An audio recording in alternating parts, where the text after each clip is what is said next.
एमिति गोटे झीर कहानी कौची आपण मैंने शुणिले निश्चय दुख लगे। गोटे झी घर को जिते बड़े आसी था ना जन्म हो से समस्त कहते घर को लक्ष्मी स्वरूप आसी हेले से झी जिते बड़ हो जाए ना गोटे भूल काम कर दिए से कौन पाई लक्षणी कहते कौन पाई ताको बाज्य बोली कहते आपण मैंने जानी गोटे झी केबे भी तार बापा मार मुंड नुआइबा पाई चाही न थाए और जदि भी मुंड नुआए ना ताले से ता बापा मार भल पाई करथाए कारण जदि तार बापा माँ गरीब होइथांते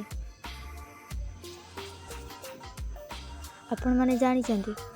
कौन पाई एमती करंदी ताहले से झील केबे भी चाहिबनी जे मो बापा माँ मो आखि सामने मो बाहागर पाई हो कि मो पाठपढ़ा पाई हो बापा माँ जाई लोक घरे बासन माजिबा भिक मागिबा एमती काम करी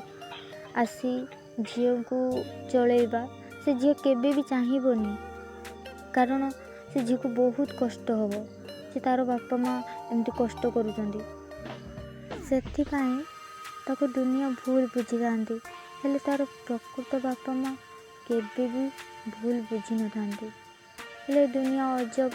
केबे भी झील परिस्थिति बुझंती नहीं सब बेले झील को ही दोष दे थांती। एक्चुअली झील माने केबे भी भूल करू न थांती